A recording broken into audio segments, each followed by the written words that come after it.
So I'm making something spooky for Halloween in my 3D printer. I wonder what it could be.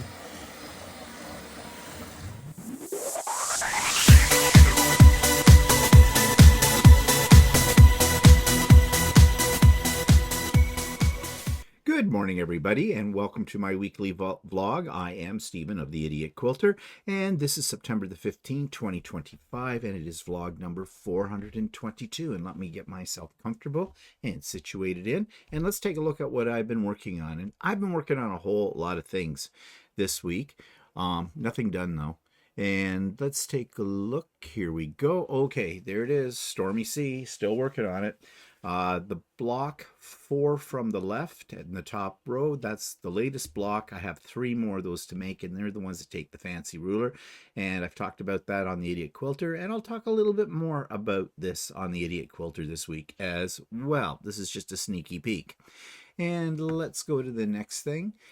And it's this. And I've almost got this done. I've worked a little further on it than what you see here.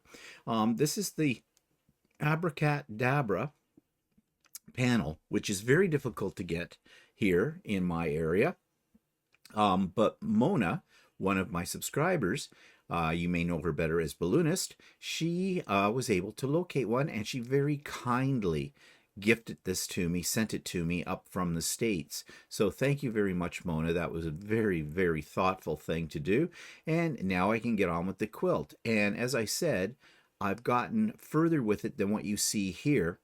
And I think it's coming along very nicely, and I'll talk more about that tomorrow and possibly show you tomorrow the finished top. Anyways, it won't be quilted, but the top should be just about finished, or thereabouts. Close enough, as they say.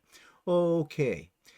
These are just some of the little pieces that go into it. Again, I'm further on with this than what you see here. Now, these are my Christmas ornaments that are going to be attached to those felt bags that I'm making. And yes, I'm still working on the felt bags. And I was doing some experiments here with different types of thread. And again, this is something I'll talk about in a little bit more detail tomorrow. And I think that's all I have to show you here in my makes this week. Now, I have been doing things on the 3D printer. And I'm going to talk about those a little later in today's program. But let's turn our attention, shall we, to YouTube Channel of the Week. And if you love gadgets and machines like I do, I mean, really, that's why I got into quilting. I love sewing machines. I love embroidery machines, irons, anything that's a machine, I love. I may have a problem. And you say, may? Yeah, whatever. But this particular YouTube channel and this video clip I'm going to speak to you about more directly really turns my crank. And I have a feeling if you're into technology, if you're into the latest tech ever, and maybe tech that really has been designed to make our lives easier and it's questionable, then you're going to want to check this particular YouTube channel out. And here's what I'm talking about. This week's YouTube video is one that has to do with technology, expensive technology in many cases, but technology that's supposed to make our lives much easier. And it's called I Bought the Laziest Tech Ever, and it's by Mr. Who's the Boss. Just a side note here about this particular channel. I have become very fascinated with this guy's videos because he seems to have an awful lot of money and he buys really high-tech toys. And this video is very typical of him. So he tests all these different devices that are supposed to make our lives easier, and he rates them and gives his opinion as to whether or not these really are worth the money. So if you're interested in technology, if you're interested in things that are going to make our everyday life easier, or if you're just interested in expensive things that none of us will ever be able to afford, then you're going to want to check out this video clip called I Bought the Laziest Tech Ever. So you will find a link to that particular video clip in that channel in the show notes. You'll also find a link for Sewing with Stephen every Wednesday at 9 a.m. to 4 p.m. Eastern Time. All are welcome. We hope to see some new faces, but of course we always enjoy our established group, as you will say. Now don't let that scare you away. from joining the pop-up, or not the pop-up, to join the Wednesday Sew Days, because yes, there are regulars there, but we love new people. They bring a new vibe to our group, and you're more than welcome, and you will be welcomed and supported. And then once we have our little fingers into you, you'll never be able to leave. Okay, don't know where that came from. All right, and there's other various links below, including links to my videos from last week. And yeah, lots there for you. So, what's it looking like outside this morning, outside my front door? Well, here we go. Yes, it is dark because it is almost 6:15 in the morning. I always get up early, as you know. So the sun is just starting to rise up in the east, and you can see that lighter part in between the trees. Right now, it is currently 12 degrees C, so it's brisk out there for my walk. And we have a high, though, that's doubling that to 24 degrees C, which means nice. Very comfortable at 24. Anything between about 20 and 20, I'm about 24, is very comfortable. Probably very little chance of any kind of serious humidity today. It's weather that says this is the last week of the summer of September. Or not of September, but of the summer. Because, yeah, September 21st, first day of fall. So we're almost there. It's going by fast. Well, summer did go by too fast, I think. But anyways, that's today's forecast. No, very sunny. All day, no rain. Same tomorrow, same on Wednesday, same on Thursday, same on Friday, same on Saturday, same on Sunday. No rain in the forecast right now until Monday, 55%. And temperatures this week, highs of 24, 25. Then Friday we start to cool a little bit, 22, still nice. Saturday 18, still nice. Sunday back to 23. Monday 22, but rain. So yeah, the week looks like it's going to be a really nice week. This might be a nice week to go on a little day trip or something.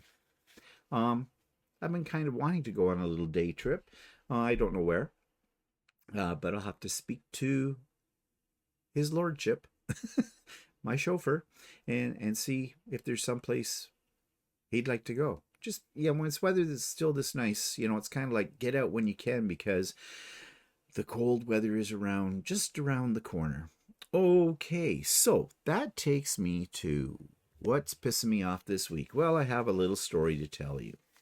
I have told this story before because it has happened not once, not twice, about 4 or 5 times over the past few years. It's a story about bad customer service. It's a story about stupidity. And possibly some irony in there too. But what I'm talking about is I had a big parcel. Of course, it had filament in it. When doesn't it? Filament or fabric.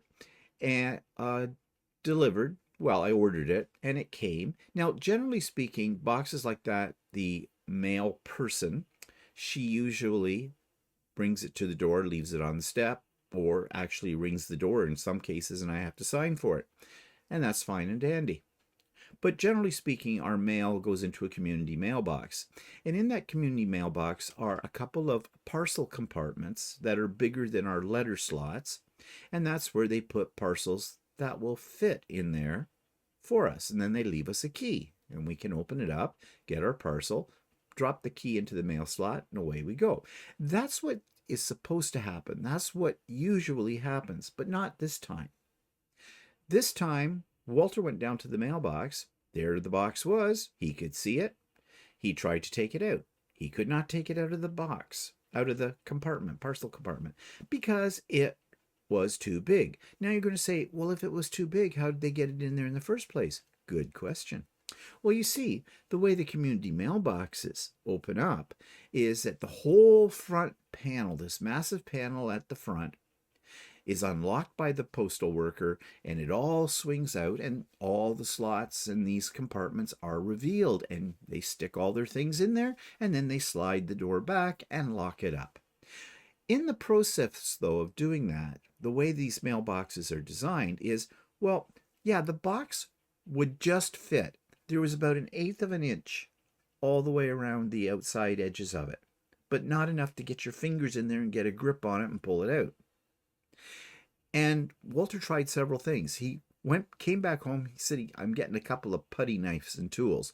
Went down, tried to wrench the thing out. Neighbors were watching across the street from their front window, I think, possibly laughing. And it's probably happened to them too. But there was no way he could get it out. Now, the reason being is when that big panel I mentioned is closed, there's a 1/4 inch lip on the inside part of that panel that butts up against the slots, and that reduces your clearance. So it's impossible to get something this size out. It's not meant to go in that. Anything that's too big for those slots, the postal worker's supposed to bring it to your house. So I was PO'd, to say the least. I was PO'd not because I knew eventually I'd get it, because our postal worker would come and go, ew, after I contacted them, and go, ooh, sorry about that, and bring it to the door. But what's driving me nuts is the fact this isn't the first time. It's not an isolated case. This has happened to me over the last few years, at least 4 to 5 times. And I have contacted the post office. I won't get into how much of a rigmarole that is. But anyways, I finally get a hold of somebody and I tell them the situation. In the meantime, the postal worker did exactly what I said. The next day, she shows up at the doorstep with the parcel in her hand. And I have the key, which they're supposed to give back to her. But before I gave her back the key, I said to her, let's discuss this, because this isn't the first time this has happened. She made this excuse. I was prepared for it. Yeah, I was off yesterday and it was a temporary worker and they just don't know anything.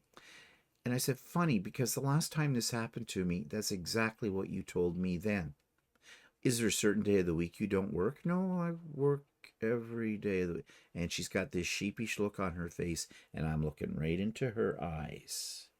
And I could tell she was lying. It was her. She even, and here's the irony of the whole thing, she even said she had trouble getting it out. Well, you put it in there. Uh-huh. Yeah. So I guess that's karma to a certain extent. But anyways, yeah. Now, I like her. I think she's very nice. And I think she usually does her job well. However, I don't know why she would have shoved it in there knowing. She pretty much knew. Because I don't think she's one of the stupid ones. I'm sorry, but some of them are very, very stupid. But maybe she was in a rush and didn't think about it. I don't know what, but it didn't really save her any time, did it? No, it didn't. So I told her that I was in contact with Canada Post, and I asked her, at that point Canada Post had not called me back. I said to her, when I speak to them, I said, what's your name? And she told me her name. And I said, I just want to make sure that they don't blame you. Ha. Nudge, nudge, wink, wink, say no more. And that they know that it wasn't you who did this. It was the temporary help. I think she got the point. But anyways, I got my parcel. I talked to Canada Post. They came up with several solutions. Well, actually, she came up with a solution. She says, well, if you order something and it's in a large package, it would be best to check off the box that says, please bring it to the door. And I said, where would I find that box? If I'm ordering from a company, they don't have those boxes always. Some do, but not all. So, yeah, and that kind of stumped her there for a moment. And I said, well, let's hope it doesn't happen again. Have a nice day. Goodbye. Well, when I was talking to the Canada Post representative on the phone, I told him everything I just told you. Told him this is not the first time. He wanted to get me off the phone as quick as he could, but I wasn't letting that happen. No. You are going to listen to me. So I made some suggestions on how to improve the service in the future. And I have made these suggestions to Canada Post before, and I know they fall on deaf ears. First of all, I said, it might be better to train your postal workers about dimensions, about what will and what not fit in a box. And if you can barely get the box in the compartment, then the customer's not going to be able to get it out. So don't put it in the compartment. Bring it to their door. So better training. 2, I was told by one of the postal representatives I talked to some time ago about the situation. They said, yes, we're quite aware of this as a problem with the design of the community mailboxes, and we are in the process of redesigning them and replacing the old ones with the new ones. Yeah, that's not going to happen anytime soon. These community mailboxes probably cost a whole lot of money, and Canada Post doesn't have any money. They're in the red. They've been in the red for several years now. Their postal workers are constantly on strike trying to get more money out of them, which they don't have to give. It is a mismanaged corporation. And you see, it is a corporation. It's a crown corporation. You would think because it's federal that it would be controlled by the federal government. But no, no, no, no. Some administration way back many, many years ago decided, no, we're going to make it a crown corporation, which means it's kind of under the jurisdiction of the federal government, but kind of is supposed to make a profit, like a business. Well, it's not doing that. So whoever's the CEO of this or who oversees all this sucks at their job. And you know they're making a multi-million-dollar salary as well. Yeah. So the system is broken. So, and I said to the guy, I said, yeah, we both know those new community boxes aren't coming out anytime soon because you don't have any money for this kind of thing. Well, I don't want to talk about finances. Yeah, of course you don't want to talk about finances because you know what I know. Your job may be on the line, bud, because they won't have any money to pay you. So anyways, that's where the situation lies. Now, do you think we stopped there? No, we did not. I posted on their Facebook page about the problem. But funny thing was, 10 minutes later, the post disappeared. Somebody took it down. Walter wrote on Instagram, which is, well, you can't basically take them down, and went on their Instagram page. Their X page or Twitter page, whatever the heck that's called anymore. And he wrote about this. Wow, that caused a stir. Several people replied back with exactly the same thing has happened to them. Canada Post sucks, bite me. And a Canada Post representative on that end of things apologized profusely to Walter about the situation and said that they would be working on that problem. Oh, and said, did you get your parcel? Please direct message us.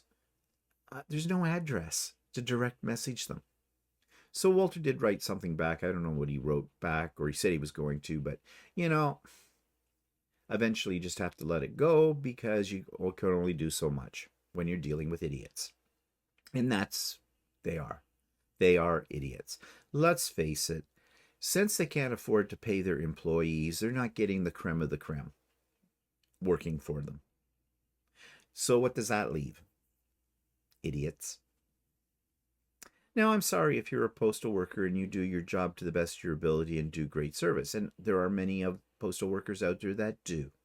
And it's really not a postal worker problem. It is a management problem. And those people I will not apologize to because they get big bucks and they're idiots. So I guess the conclusion here is, in general, in our country, if you're stupid and you're an idiot, you can get a 6-digit salary. Yeah, just saying. But anyways, I got my stuff fine and dandy, and we'll wait till the next time this happens, because there will be a next time, and I'll be on the blower again to somebody, and the same old record rolling around. But you know, if you don't complain, if you don't tell businesses, service industry people, whatever, that there's a problem, then they assume there isn't. And that's not going to get anything fixed. Okay, so let's talk about the grow lights and everything. And I thought I'd show you the deck plants and everything outside are still producing. We're getting new crop of cucumbers. Melons are, we'll see. They're still kind of small. I don't know. We'll wait until we get the threat of the first frost and probably harvest those then. I do need to harvest probably this week the jalapenos and the hot chili peppers. I want to pickle those up. And we have peppers out there coming along, and we have peppers under our grow lights too coming along. But Walter's saying that those plants are getting a little woody, possibly getting pop bound, and so he's just going to start all over again. And that's what he's doing here under the grow lights. The lettuce is gone from this set of grow lights, and in those pots you can see it's very hard to see over in the far left, but there are some new, I think that's I don't think that's lettuce. I think those are peppers. And the ones you see here, the green sprouts right in the one in the foreground to the right, those are tomatoes. And he started those from seeds from the tomato plant that we don't know. I think he picked up at Canadian Tire or somewhere that's out in the deck.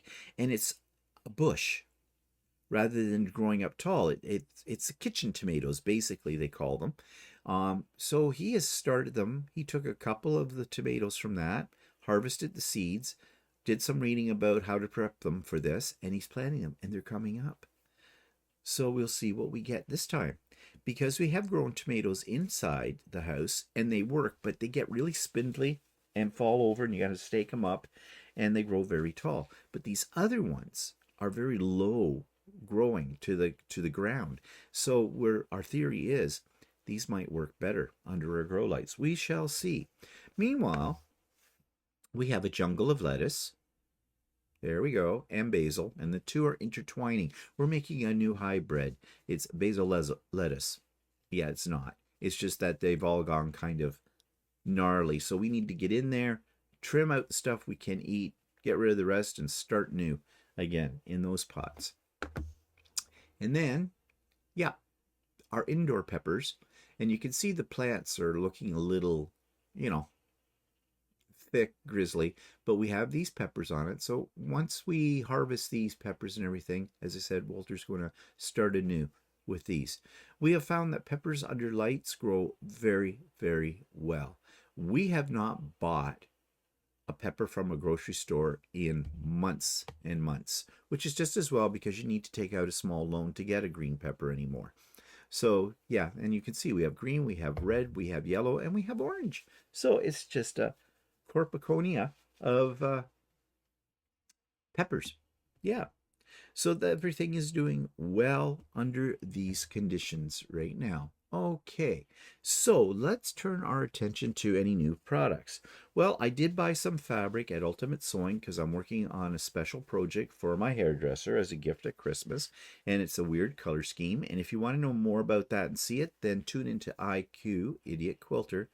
Don't you love it if I call it IQ? Sounds so important, or maybe, I don't know. Anyways, tune into that episode tomorrow, and we'll talk all about that in more detail.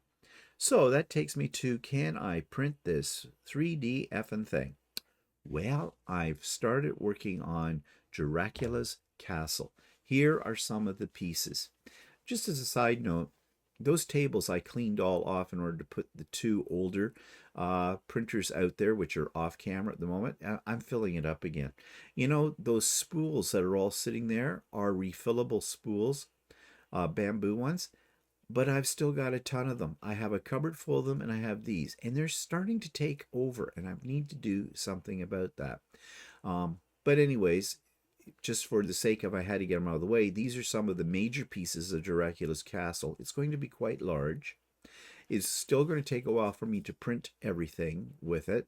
I'm hoping the gray color, which it called for in the instructions, I think they used a darker gray. I think they called it Army Gray, but I didn't have Army Gray. So, yeah. I am playing with the idea of smudging it with a little black acrylic paint and wiping it off. It'll give it a little bit more dimension. Maybe. I don't know yet. I have to experiment on a scrap piece or something and see what that'll look like. But anyways, I'm working on this. It will take some time. I've dedicated one of my printers full-time at the moment for doing these pieces. It's all set up with the colors I need in the AMS, and away we will go.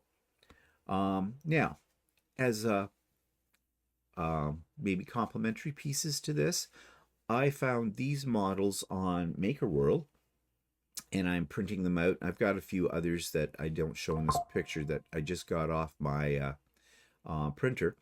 But I thought, since Dracula's castle, it looks like it's on, almost like it's on a mountaintop kind of a thing. I thought these little houses at the base of it will make it look like a little village, spooky little village kind of a thing. I will see how that all works out with that. So yes, I'm working on my Halloween decor now because I like to put it out at about the 1st of October. Combination Halloween fall decor. And once Halloween is over, then I leave the fall part of the decor up and until around, 1st of December, and then we go with Christmas decor. I never used to do that kind of stuff, but I do it now. Okay, these are just so stinking cute. You know those bottles of foaming hand soap that you get from, was it Bed Bath and Beyond or Body Works, I think it's called now, or whatever here in our area. And these are designed to hold those bottles, and they're decorative. So there's this ghost one, there's this coffin one. So if you want to dress up your bathroom or kitchen sink or something with these for Halloween, great. The other one is sort of one you could use any time of the year. And this one is the Mickey Mouse soap holder in the shape of like a pumpkin with Mickey Mouse's face on it and two little pumpkins to represent his ears. I can't help but think, there is a hairstyle out there where we call them Mickey Mouse ears, usually done by, African Canadians, kind of a thing, to control, because African Canadian hair, I have heard or been told, is very difficult to style because of its texture and stuff like that. So oftentimes you will see some of the ladies with longer hair will put it in these buns on either side of their head at the top. And I'm sorry, but they do look like either Princess Leia from Star Wars or Mickey Mouse. Well, I have this funny feeling this might have been the inspiration for the person who created this for making it. But anyways, it's fun. It's cute. So I think I'm going to make maybe some of these and put in a bag with some of the soaps for my sister if we happen to be over there in October. Well, even for Christmas kind of a thing.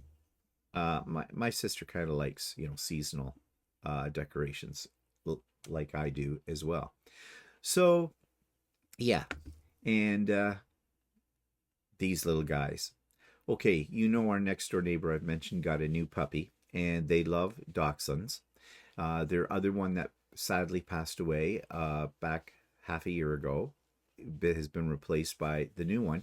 But at first I made the ones that were brown and white, and Walter says, no, they don't look like mocha. Mocha's darker. So I made the other ones. There was an alternative color with the black and the brown and these little hats. And so I made a bunch of them, and I'll probably give them to the neighbors. My plan is I do have a tapestry that I bought when we were in Holland earlier in the year that has a dachshund on it, and I want to make a bag out of that, and I'll throw some of these in, that kind of thing, for them for Christmas maybe. But anyways, they're just cute, really cute. And that's it. Yeah. So one other thing before I leave this segment. I've been having a problem with my new Bamboo H2S. Just a minor problem, but nevertheless an annoying problem.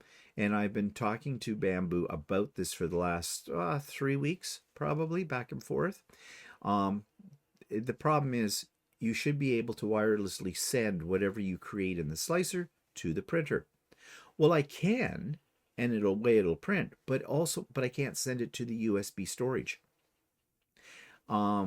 Which is kind of weird, because after I do send it to actually print, it saves it to the USB storage. But now you're going to say, well, why is there a problem? Well, on my other printers, my other Bamboo ones, I can sort of stockpile. all the things I do in a slicer. So I might do 2 or 3 or 4 models, slice them, and send them to the USB storage, and then I can just go to the machine and, I want this one now, and now I want this one and that one, and don't have to keep going back and forth to the slicer. It's a little thing, but it's an important thing because it's supposed to work that way. Well, I finally, after all of this back and forth and emails and everything, they sent it off to their R&D department, which I think stands for Research and Development, to look at it. Now, I have been telling them since day one, the problem, they've given me all kinds of different things to try. None of them worked. And I've told them, I think the problem is in the firmware of the printer, or, which they update regularly, or with the slicer program, Bamboo Studio, which they also update on a regular basis. Well, guess what? My suspicion was confirmed. They sent me an email today saying, yes, we've discovered there's a problem with Bamboo Slicer. We're working on it, and it will be fixed in the next update. So stay tuned for the next update. And they, as I said, they come out with updates on a regular basis. So hopefully that will solve the problem. But apparently they don't listen to their customers. Well, you know what they do. They read a script. And it's got probably a mind map kind of thing on it. If this is yes to this, then go here. If it's no, go to here. If it's a maybe, go over here. Whatever. But anyways, it's nice to know that they are working on the problem. And when Bamboo says they're working on a problem, I believe them because their customer service is very, very good. And so are their printers. Someone asked me yesterday on Stephen and Walter Live, said her husband wanted to get a 3D printer. What do I recommend? I immediately said Bamboo. I love my Bamboo printers. They are pretty much plug and play right out of the box. Yep. Very little assembly required. Mostly the assembly is putting the AMS on top of it, if you get an AMS. And taking out all the foam. That's because they're very well packed as well. Okay, so that takes me to old video clips from Stephen and Walter Live, and this is when we talked about, I think this comes from 2018, when we talked about the recent, or what happens when we have ice storms in this country. 32 is freezing. But, so we're -2, so -2 Celsius, so that's actually just slightly below freezing in the Fahrenheit scale. Yeah. That's probably about 30 or 28 or something. Well, that's usually when you get freezing rain. It's when you're just below 0. So it's not really cold enough to snow, or it's that, and then you get this stuff. And it's chipping it out. We couldn't get out of our front door. It piled up and froze the door. So Walter had to go out through the garage to chip away the stuff so we could open the front door. Yeah, and the ice pellets, when they hit, I guess they're a little moist. And they all freeze together into a clump. So it's like hard ice. To try and I couldn't get all the pellets off the front step. We still have a layer there. So that we couldn't go because of the big ice storm. So there you go. Well, I guess I saved some money. And we don't usually stay home if it snows or anything. No. That snowing's not a big deal. It's ice that bothers me. So. Yeah. Well, you don't want to be driving in that. So you can't drive in it. You just step on the gas and pray. It's like your car's on automatic pilot as it goes this way and goes that way and every which way. I used to commute to Toronto all the time, and I remember going in one year. There was a sort of a nice storm, and there was a patch of ice on the 401, and all of a sudden, all I saw, 401's our big highway. All of a sudden, all I saw was cars going everywhere. Everywhere. They were going off the road and in the ditch. They were going everywhere. Laura says, unless the power goes... Oh, no. Laura says, I know I have to take the bus in tomorrow. So Laura's a teacher. I used to teach with her. So, yeah. And unless the power goes out in the school, yeah. Well, the thing is, with teachers, the school that Laura teaches at is... Well, it was when I was there. I don't know, Laura. You have to tell me now because they probably changed the boundaries when they opened up the other school in Brooklyn. But half our students were bused. So, of course, the buses won't run in something like this, liability issues and the whole bit. But the teachers still are expected to go into school. They will not close the school, ever, for anything. The last time I heard about a school actually being closed, I think I was working 15 years ago in another school, and we had a horrible snowstorm. We couldn't get out of our subdivision. We didn't live here. It was more Yeah, than that's 15 years ago. unusual. That's Like over 20 we some had a years ago. snowstorm that was so bad that we could not actually get out of our subdivision, which I think that was the only time ever in my whole life that I'd ever seen that. And they didn't shut, the official word for shutting down the schools in our region did not come until about 11:30 in the morning. Yeah. I guess they figured out that teachers couldn't actually physically get in. And of course, the people at the board office, they're all cozy because they can work from home and the whole bit, like idiots. So, whatever. Let's see here. What's people saying? Jody says, I have never seen an ice storm, just in movies. Well, tomorrow I'll show you the video on my vlog, so tune in for that. And you'll see what it Well, looks. actually, this is a weird ice storm because it didn't actually, because it was ice pellets, nothing stuck to the trees. If you get freezing rain, sometimes it sticks to the trees. And then it's actually looks pretty. Yeah. All the trees break. Yeah. But this one didn't cover the trees. So, but it's all these little, it's sort of like snow. It looks like snow. But it's little tiny little ice pellets. And it hurts when they hit you in the head. It's kind of like hail, but finer Very fine hail. and continuous. Hail usually doesn't last for hours. Like, No, this was coming down all day yesterday. And our deck was completely clear. Now it's piled up. yeah, high. it's piled up. It looks like snow, but it's not snow. It's ice pellets. And it's really hard to shovel. It weighs a ton. It's kind of like when your freezer needs defrosting. You know what it Yeah. looks like on the inside? That's what this stuff looks like. And it's Marion I says, couldn't get it. I tried shoveling the front walkway, but I could only get so far down without having to chip it. So events in the past week, well, we had a pop-up sew day on Saturday, and very well attended. And I have a feeling the pop-up sew days will have even more attendance as we move closer to the winter because people are starting to stay indoors when the nicer weather is gone. And so what are you going to do? You get cabin fever, so it's nice to sew with friends. So we had a great day. I think people got caught up in a lot of projects. I got quite a bit done too, so that was great. Now, you know that every morning I go out for a walk, and yesterday we talked about the strange people or the nice people that I run into on my walks. Well, what I didn't talk about is this little guy, a mallard duck. This is out front of somebody's house when I was walking, and it was up on their lawn, and he was trying to get away from me. I was trying to get his picture, so that's why it's a little blurred, because he was trying to get away from me. But you don't see this every day in a neighborhood that is fairly well built up like ours is. But nevertheless, there he is, strutting his stuff.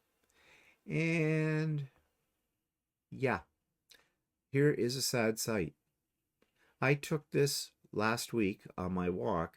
This tree is turning already. And although they're pretty, yeah, fall is on its way. And there's the sign of that.